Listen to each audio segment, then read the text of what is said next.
Welcome to the Life with Joey Calvo podcast. I am Joey Calvo. Our podcast is heard on the World Podcast Network with over 1,200 podcasts in over 12 genres. Help us rise to the leaderboard by going to https://worldpodcast.network. And if you have a podcast of your own, you can join for free. Our guest today is Michael Pickard. His writing act as a bridge between his technology and creative passions. He has an impressive body of work, including 11 novels, 3 children's books, and a collection of short stories selected through juried processes. Notably, his piece, Hardwired, was honored with the Ray Bradbury Creative Writing Prize in 2005, showcasing his storytelling prowess. His first detective novel, Creative Deductions Home Run, was a 2023 soon-to-be famous Illinois finalist. Not only is he an author, he's been a public school judge for 50 years, and his name is on 36 patents. We're going to ask about those later on. So, Michael, first of all, thank you for coming to the podcast. Well, thank you very much for having me, Joey. You're welcome. So, before we get to Michael Pickard, the author, the school judge, and the patenter, who is Michael Pickard? How did we get to where we're at? After you're born, there's lots of choices, and some of those people around you make when you're young, and some of the choices you make as you get older. So Michael, I'm sorry to interrupt a minute. I wanted to apologize. We got cut off because I'm on a T-Mobile live YouTube Wi-Fi network, and it cut out. So you may have to start from the beginning again. That's all right. Okay.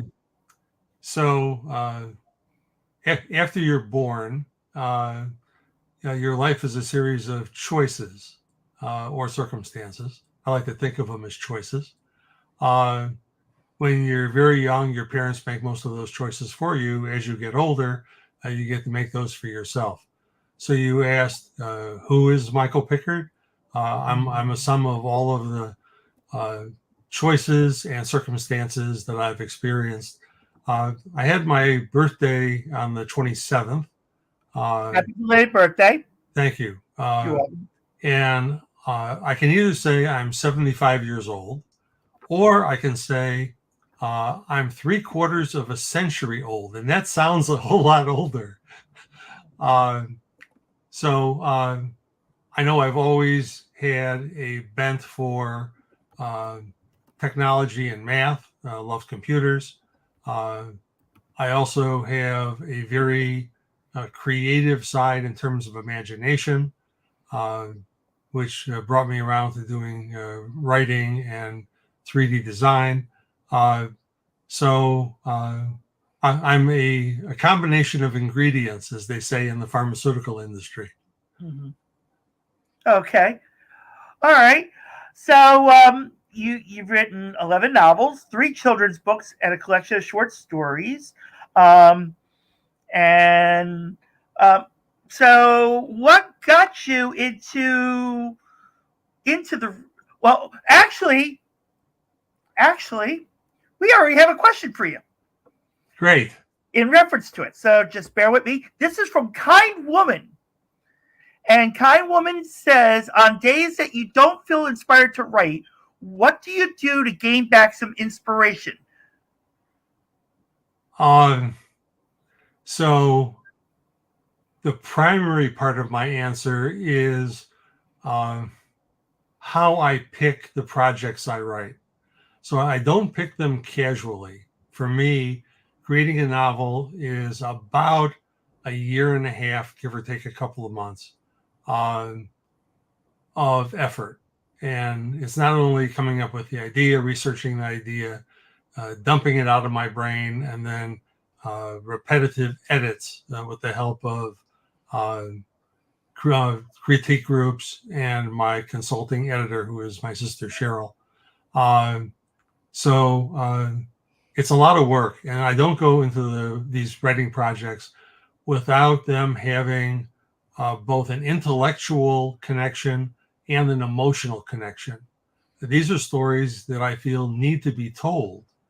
And so part of the don't feel inspired kind of fades away if you've made a commitment to a story and you've said, I want this story to be out there for people to share, to learn from, to maybe think about. And so the inspiration comes from mostly the choice process. But I also work on multiple things at the same time. So I have 3 novels in progress. Okay. And so if there is a novel that I'm starting to fade out on, there's another one that I can fade in on. And so there's always one of interest to me. And that keeps me going. Okay. So the next question that was tied in with Kind Woman is, do you have a favorite character from your books? Who and why? This is a little tough because there are characters that I get very fond of as I'm writing books. Creative Deductions Home Run is one of 3 novels that make one large story. So it's not a sequel in the traditional sense. It's all one huge story cut up into 3 pieces because you couldn't pick up a book if it was all of them in one, bound by one cover. And I really like Nick Chasm, who is the Chicago.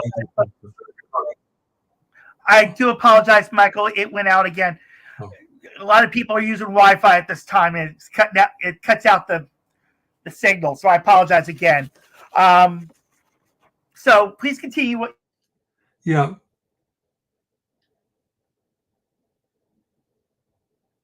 So Nick Chasm is one of my current favorites, but my all-time favorite is Gurfnit. Gurfnit was the first protagonist I ever wrote a story about, and he was an alien from a planet named Frabzab, who came to Earth and attended an overnight camp. He was surgically modified to look like an Earthling child. And he came to Earth to figure out what Earthlings' special skills were. And I wrote that story over 5 years to my daughter and sent her the chapters as letters to entertain her, to hopefully embed in the story some parental guidance under the covers of something that was humorous. Mm-hmm. And so as my first character, I think Gurfnit is my favorite. Okay. All right. Being that you've written about alien and detective novels and children's books, have you thought about writing a superhero type genre novel? As a matter of fact, there is a draft of a superhero story that's either novella or novel length that I wrote. This is a while ago, so my skills weren't up to the level that they are now. But it was a superhero by accident. It wasn't someone who intended on being a superhero, wasn't born as a superhero. But in fact, doesn't really like the idea of being a superhero. It complicates his life. And I think the funny part of it is that there's a little boy next door who sees him in a pair of Dr. Denton's after he gains all of his superhero muscles. And he's got a towel around his shoulders. And the kid looks at him and says, you're a superhero. You got the cape and everything. and the kid kind of becomes his sidekick. It's a lighthearted story, but I think it's a lot of fun, and the interplay of this older gentleman and the kid, I think, makes the story. Okay. The reason why I asked that is because I want to show you very quickly why I asked that question. We have this podcast actually has a number one supporter and number one fan, and she is a real life superheroine. And just give me a moment. Takes a moment for it to pop up, so I apologize. But her name is American Fox. She looks like Wonder Woman, but it doesn't have a lasso of truth, but it has the same strength as an Amazon. So that's why I asked that question in reference to it. So I try to fulfill every angle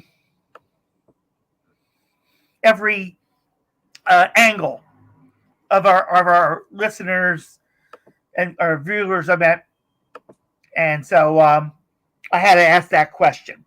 Sure. Now, getting through that, you've been a public school judge for 50 years. Tell us about that. Okay. Well, my first career was at the phone company. At the time, it was Illinois Bell. One of the managers in the office that I worked in showed up in the afternoon, and I asked him where he was in the morning. It's none of my business, but I asked anyway. And he told me that he had been a judge for the Chicago Public School Science Fair. When I was in high school, my project made it to the city fair. And so I knew what the city fair was and the atmosphere. And I didn't know that there were opportunities for judging. So I asked him to put my name in for judging. And the next year, I was there at the Museum of Science and Industry judging the fair, listening to the projects, giving the kids feedback on what they did really well and what they might improve and things they might not have thought about in their projects. I do similar things with other writers, but doing it with young people who have the energy and drive to take those suggestions and act on them makes me feel really good. It's helping them be better. And once I started doing it, I couldn't stop. And, time passes and they accumulate. For the last 3 years, I've been part of a judging team that judges projects that go directly to a national fair. Before that, it was, giving students a gold, silver, bronze medal that might take them downstate. But my judging now affects the students by sending them to either Dallas or Los Angeles for a national fair. I have a direct hand in that, and that is so much more fulfilling. Okay. And because the way you worded it to me, I'm thinking like a judge in a courtroom, but judge as in like science fairs and stuff. Okay. Science fair judge. Yeah. Okay. All right. So you also have your name on 36 patents.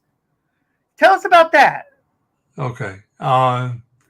So again, when I was at the phone company, I was known for being creative, for asking questions that other people wouldn't think to ask.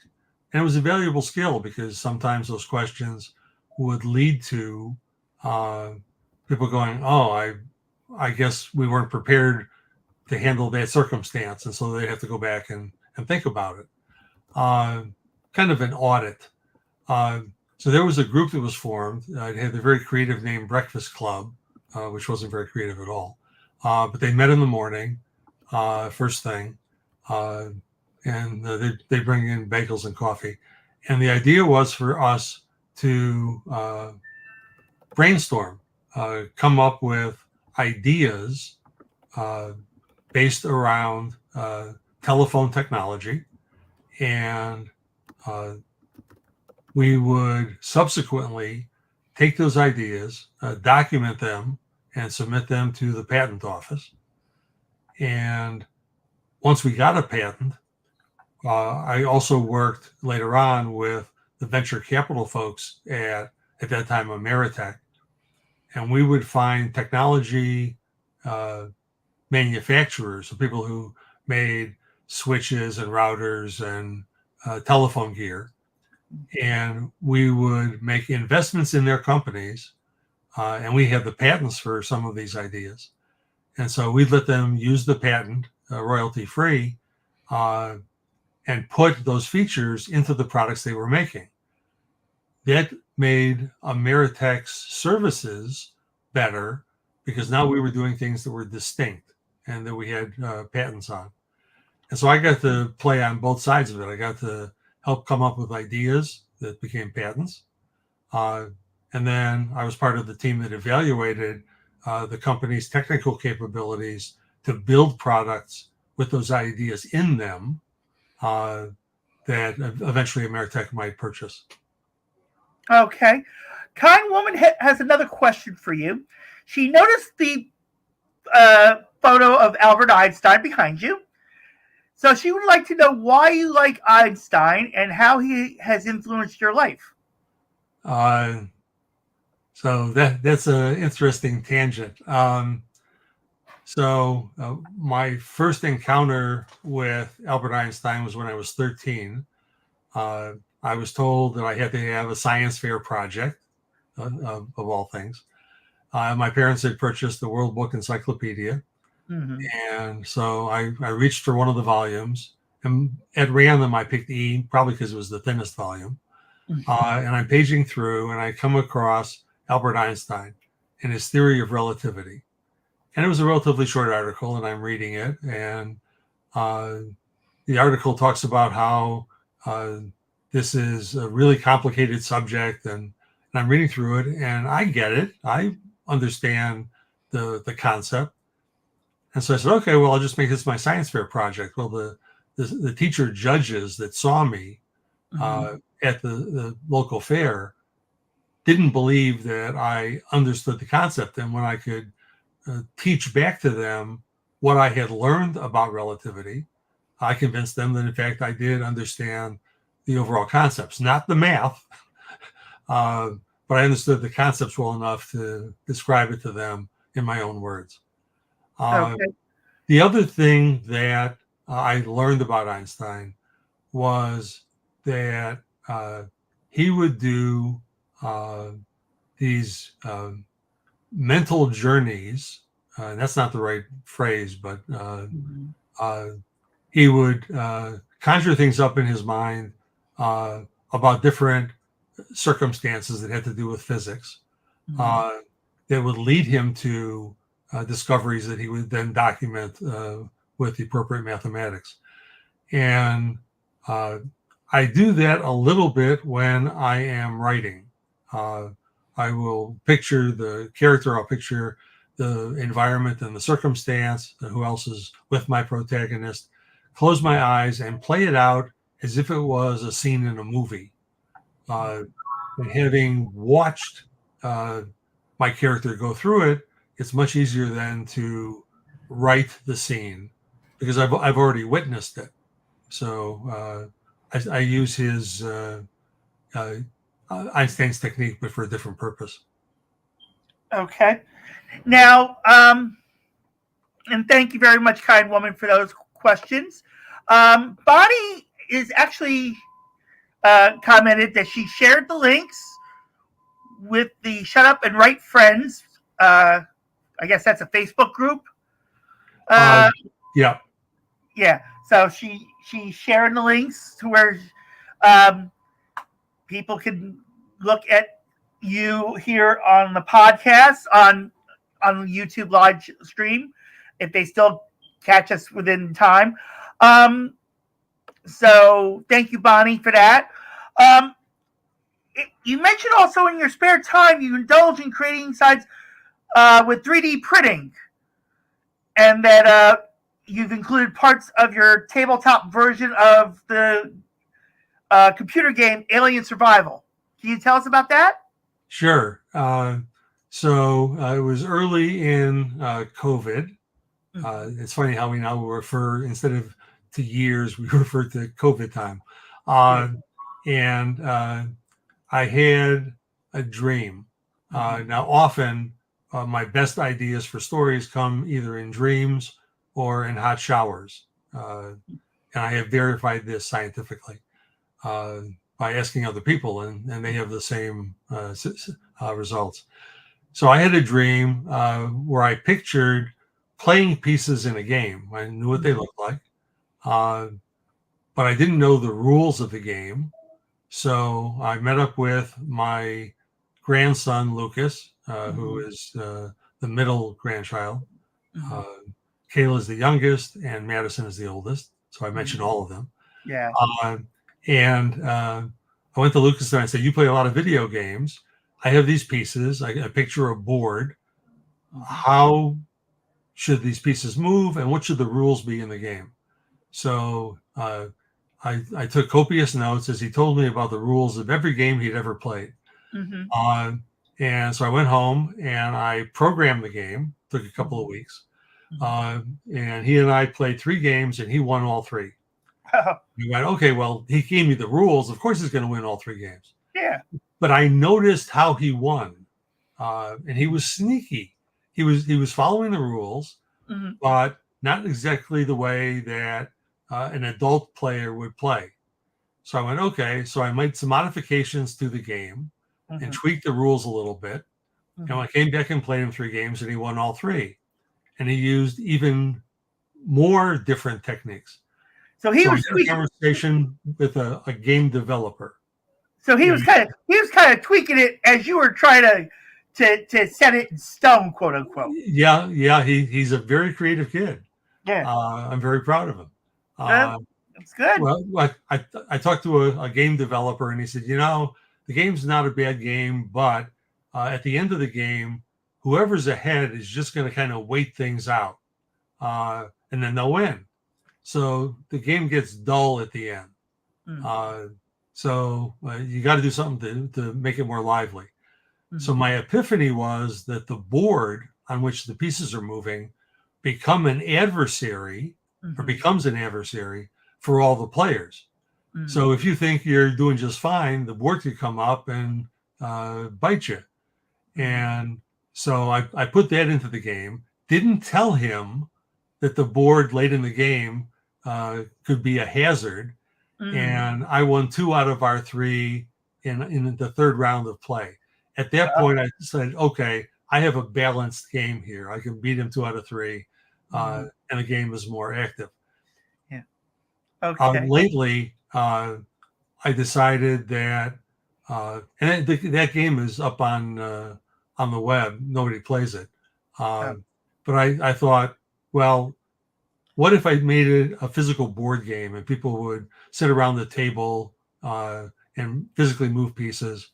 So I started designing pieces, printing them in 3D at local libraries, and then finally bought a 3D printer. And I have just about a complete set of the pieces.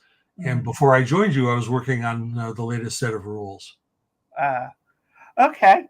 All right. So we have a game coming out. We have 3 novels coming out. You're judging science fairs for public schools and enjoy doing them. What's next for Michael Pickard after all that? So I keep track of my novels in progress based on the date that I expect the novel will be published. So I have the 3rd Nick Chasm novel, the 3rd novel in the detective epic, will be out probably April of 2025. I'm working on getting critique for the novel for 2026. That's back to sci-fi. And there's another Nick novel that I'll write later this year. That one comes out in 2027. And then I'm trying to pick what's going to come out in 2028. The yellow stickies behind me are a very rough outline of a novel that I might write in 2028. But I had one of those dreams for a sci-fi novel that might replace the one on the wall behind me. Okay. So continuing to write, continuing to add to my catalog of work as my legacy is top priority these days. Well, Kind Woman just came up with another question for you based on what you just said to me. And her question is, how would you feel about a movie based on the creative detective series? Who do you think should play Nick Chasm, the Chicago detective? That's an interesting question. How would I feel about a movie? How would any author feel if a movie production company knocked on the door, probably via a phone call or email, and said, we read your book and we think it could be turned into a screenplay for Netflix or movie theaters? I would be absolutely head over heels delighted that they found that the quality of the writing had reached that level and that they thought the story would sell. Okay. The tougher question is who I think should play Nick Chasm. Yeah. I mean, I have a picture in my mind of his physicality. Well, explain the physicality. Maybe I can help because I do have some idea. I could have an idea of actors for you. Okay. So I believe he's about 50 years old.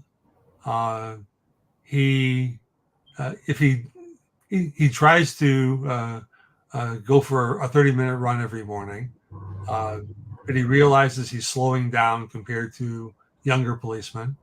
And if he doesn't exercise, he can easily put on weight around the middle. He is not technically savvy at all. And in the first volume, it's very clear that he is a by-the-book cop. So he's not as dry as Jack Webb was in Dragnet. Okay. He does engage in some wordplay, and he has a bit of a sense of humor. Okay. But the law is his life.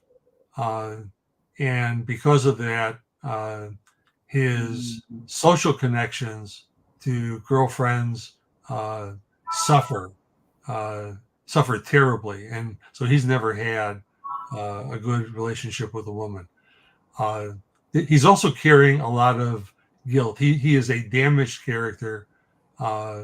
He messed up at the age of 8 years old, and his father essentially ignored him from the age of 8 until his father passed away. So that was harmful to his psyche.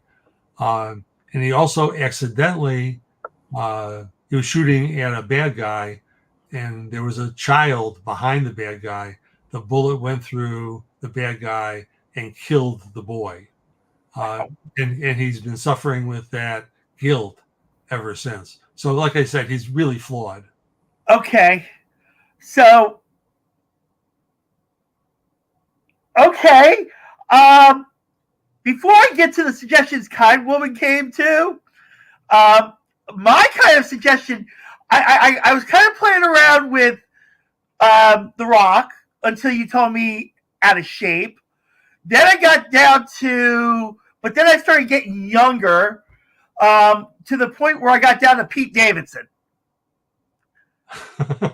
Because Pete Davidson's had this rocky life, as as everybody can tell, and he's not 50, but he's had all these relationships. He was engaged to Ariana Grande at one time and was dating Kim Kardashian. And every relationship that he's had, came out in the media and wound up falling apart.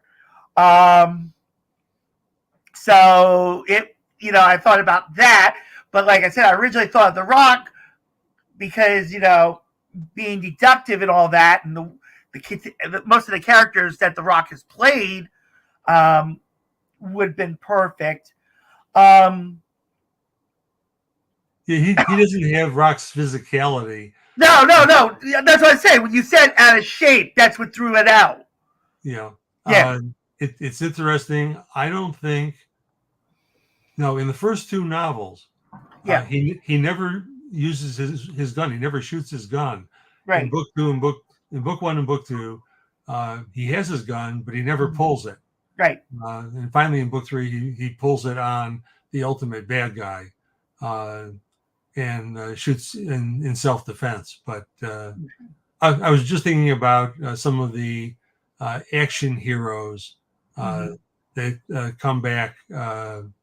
So I don't think Jason Statham is right, although there's a bit of attitude in him. Yeah. That's Nick's attitude. Yeah. Here are the suggestions Kind Woman gave. Oh, by the way, she read the first two novels and she's looking forward to novel number 3. Great. And she also turned around and said she suggested Rob Lowe and Robert Downey Jr. In reference to age, I believe Rob Lowe is actually older than 50. Not that I'm saying, not that they're good. And of course, Robert Downey Jr. just became, now he was the former Iron Man, and now he's going to be Doctor Doom in the Marvel Universe. So, and he did play a detective in a movie before. So, he played Sherlock Holmes. Yeah, that's what I'm saying. Yeah, the penultimate detective. Yeah. So they're good. But then when I mentioned about Pete Davidson, this was her comment. Not Pete Davidson. So, Kind Woman, like I said, the only reason why I brought up Pete Davidson was he mentioned about relationships. That was the only reason why I threw him in there. Okay? And in reference to, the shooting the villain and then going through the villain into a child, I wouldn't have thought of Pete Davidson on that because, he hasn't done a movie where he played, he has a gun in his hand. I mean, I could turn around and say Alec Baldwin for that, but he's older than 52. So that would have kind of thrown him out, throwing that out. But at the same time, I'm making a bad joke about Alec Baldwin because of, what he just had to go through with the movie he tried to do. Yeah. So my apologies to Alec Baldwin if he heard this video. But yeah, that was the suggestions that Kind Woman gave was Rob Lowe and Robert Downey Jr. Like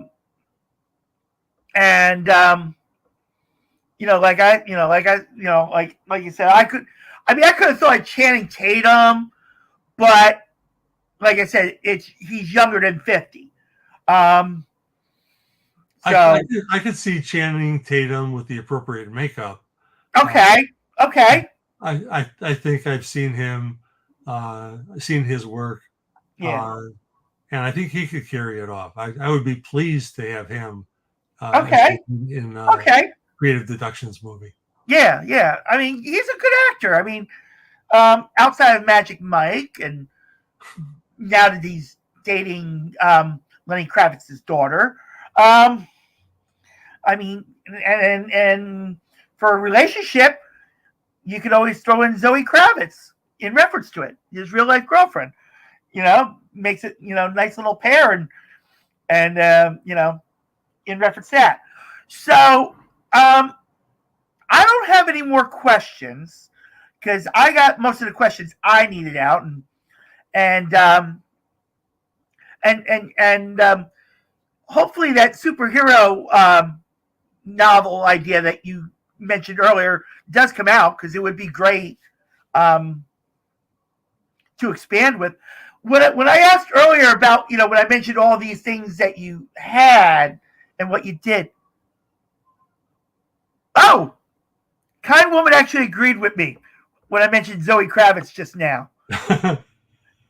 She said Zoe Kravitz can play Mel. Mel is Melanie. She is Nick's partner in Volume 1. Okay. And okay. She carries all the way through. Oh, she carries all the way through. Okay. Okay. Okay. Kind Woman, thank you again for these questions. I really do appreciate that.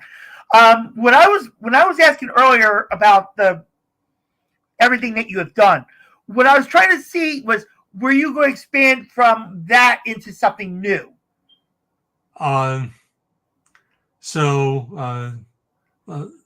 Writing and life are a series of choices. When you're writing a novel and your character's in a situation, you have to make a choice as to what the character is going to do next. Are they going to do action A, or are they going to do action B? Mm-hmm. And there are thousands of those choices when you're putting a novel together. Mm-hmm. When you're living your life and time is passing, you have choices about how you're going to spend that time. Mm-hmm. I've made the joke, and it's not much of a joke, that if you had all the money in the world and you went to the glitziest shopping mall in the world, and you went to every store and tried to buy some more time, no one could sell it to you. Right. It's a finite resource, and you get what you get. Mm-hmm. So I've had to make the decision, do I want to undertake some new, interesting, intellectual projects? Mm-hmm. I'm a big Apple fan, mm-hmm. And they have a language for writing programs for phones and iPads. Mm-hmm. And I've thought on occasion of pursuing that, learning it, and writing some programs, mm-hmm. if it was only for my iPhone or my iPad. Mm-hmm. I could do that. I have the technical skill to do it. I probably know over half a dozen computer languages, so learning another one is mostly learning the environment. But whenever I think about one of those things, I compare it to the trade-off. Okay, how many novels is that going to cost me? Because I am determined, if I can, to get up to close to 20 novels for my expiration date, like on the package of chicken shows up. And so 11 are out. I've got 12, 13, 14 in some semblance, mm-hmm. which means I got to do 6 more after 2028. Mm-hmm. That's going to be a task. And I may have to pick up the pace. Yeah. But if I take any of these detours, if I decide that I'd like to dive deep into artificial intelligence, which I think needs some scrutiny, because I think they're screwing it up, mm-hmm. That's going to cost me a novel or two. Mm-hmm. If I take the time to productize alien survival, mm-hmm. And make it into something you could buy on the market, mm-hmm. in a toy store or online, mm-hmm. or even as a Kickstarter, where people might pay to help me fund the development. Mm-hmm. That's got to be a couple of novels. So that's the trade-off that I face every time I think about expanding into something new. And it's mm-hmm. tempting. These things would be intellectually stimulating, and I'd learn so much from them. But that means that I chop another novel out of my catalog. And at this moment, I don't want to do that. Okay. And in reference to Apple, of course, they're up to the iPhone 16 Pro now. So by the time 2028 comes around, they'll probably iPhone 30. Every time you turn around, Apple's coming out with a new updated phone.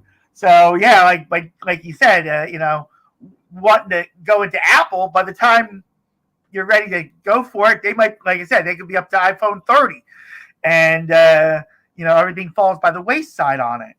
But so by the way, I spent 14 years working for Apple in a retail store. Okay. We actually have an Apple store here in Philadelphia, and it's like, when I take the bus home from medical appointments, or if I'm coming back from work in Jersey, and I take that bus, I ride right by that Apple store, and there is not one. Well, I mean, most of the time that I come home, it's early in the morning, so there's always a police officer inside the store, for security wise. But when I have like medical appointments during the day that I take that bus home, there's not one day that I do not see a literal line down the block from that Apple store. Literally. There's not. Apple stores are a popular venue. People go there to see the latest tech. Yeah. Excuse me. Sometimes to get their tech repaired. But one of the things I learned all kinds of things at Apple. I mean, I learned something everywhere I go. But one of the main things I learned at Apple was patience.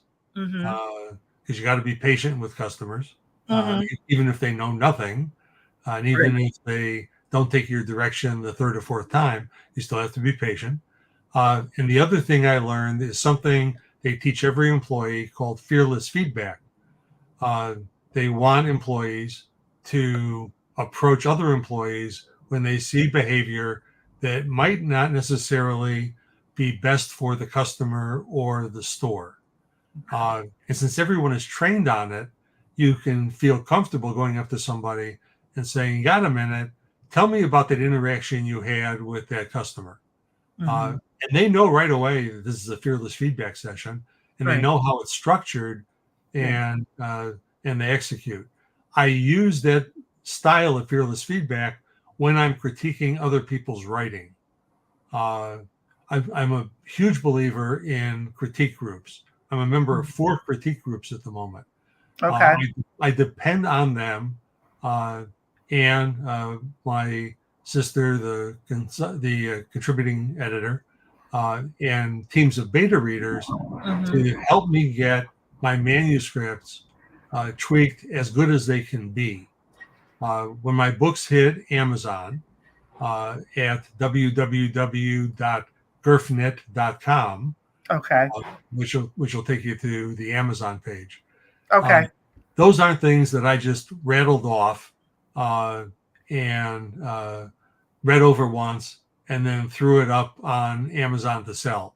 I'm looking to produce very high quality, I think, professional grade manuscripts because people are paying good money to buy my books, and I want them to have a first class experience. Okay.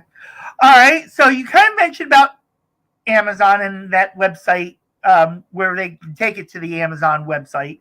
I actually work at Amazon, but I work in the sortation centers. So I don't actually see the products. So I don't see like your books being, coming down, a belt and stuff, or picked out, I work where I work, everything's already packaged and it's sorted out to different, where the customers are,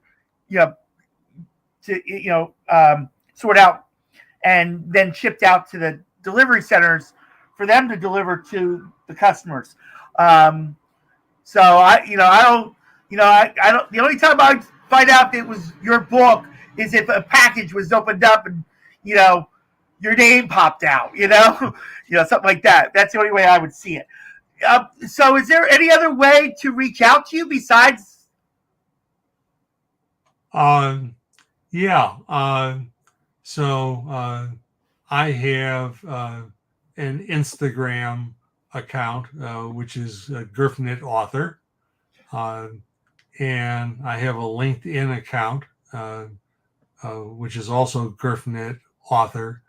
Can you spell that for me? GER, F as in Frank, NIT, Author, AUTHOR. Okay. So And that's the Instagram and the LinkedIn? correct. And Okay. I think it's also the formerly Twitter, now X account name. Okay. Okay. All right. Give me a moment. Let me put that up there. All right. So you can find him on Instagram and on LinkedIn and on X. You also can find American Fox. I have it in the description below. That's the superheroine I showed you earlier when I asked about the superhero question. She's on Instagram and on X as well. On X, she's at American Fox 4. And on Instagram, it's at American Fox 12018. Like I said, it's in the description of the video below. Michael, thank you so much for your time. Hopefully, anytime that anything else that comes up that you want to come up on the podcast with, just let me know. You're welcome to come back on at any time. And thank you to those that brought up questions today, kind woman. And thank you for the comments, Bonnie, about the posting it on the Shut Up and Write. I guess, like I said, that I guess that's a Facebook group. Thank you. Yeah, one of the things that happened when COVID hit was that all the local groups that I was attending kind of shut down. And so I reached out onto the internet to find groups for emotional support for my writing. And one of the groups I found was Shut Up and Write. And one of the clusters of really smart, really talented people, and also some of the nicest people in the world were in and around Fort Collins, Colorado. Okay. And so I was religiously joining the Fort Collins Shut Up and Write group, and became friends with a lot of folks. And a couple of years ago, I made the trip out to Colorado and went to a writing retreat with a group that's called Writing Heights. So for all of you Writing Heights or Fort Collins vicinity folks, here's a shout out to you for joining us this morning. Okay.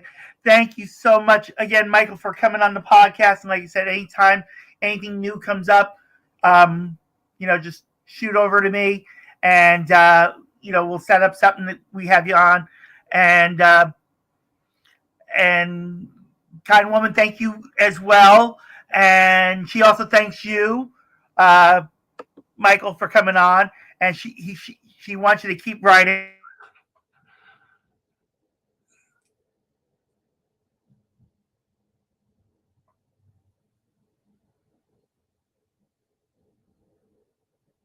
Internet would go. So I apologize for that as well. All right. Michael, again, thank you so much again for being a guest on the podcast.